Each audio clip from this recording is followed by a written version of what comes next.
किसी भी लड़की की सुंदरता उसके चेहरे से ज्यादा दिल की होती है। अशोक भाई ने घर में पैर रखा। अभी सुनती हो?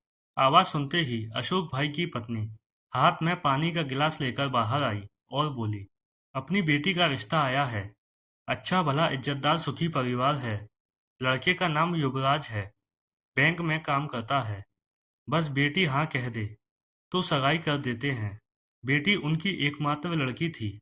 घर में हमेशा आनंद का माहौल रहता था। कभी कभार अशोक भाई के सिगरेट व पान मसाले के कारण उनकी पत्नी और बेटी के साथ कहासुनी हो जाती, लेकिन अशोक भाई मजाक में निकाल देते थे। बेटी खूब समझदार और संस्कारी थी।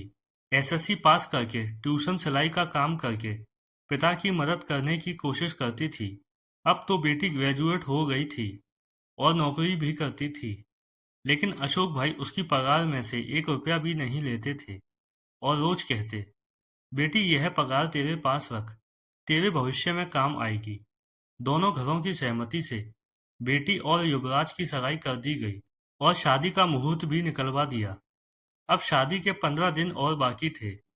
अशोक भाई ने बेटी को पास में बिठाया और कहा, बेटा तेरे ससुर से मेरी बात हुई। उन्होंने कहा दहेज में कुछ नहीं लेंगे, ना रुपए ना गहने और ना ही कोई चीज। तो बेटा तेरी शादी के लिए मैंने कुछ रुपए जमा किए हैं। यह 2 लाख रुपए मैं तुझे देता हूँ। तेरे भविष्य में काम आएंगे। तू तेरे खाते में जमा करवा देना। ओके पापा।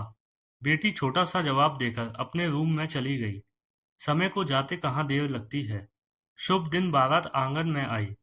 पंडित जी ने विवाह विधि शुरू की। फिर फेरे फिरने का समय आया।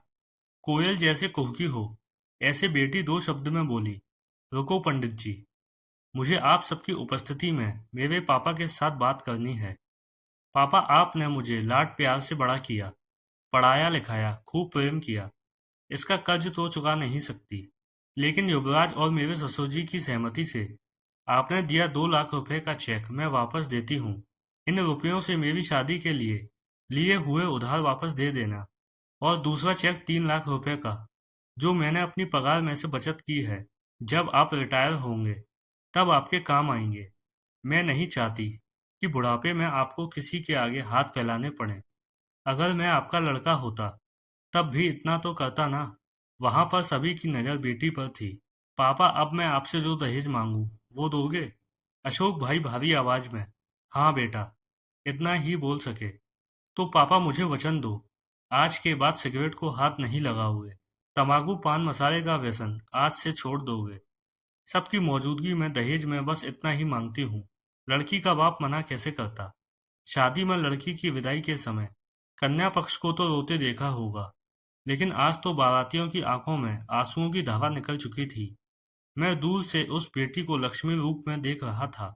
रुपए का लिफाफा मैं अपनी जेब से नहीं निकाल पा रहा था। साक्षात लक्ष्मी को मैं कैसे लक्ष्मी दूं? लेकिन एक सवाल मेरे मन में जरूर उठा, भ्रूण हत्या करने वाले लोगों को इस जैसी लक्ष्मी मिलेगी क्या?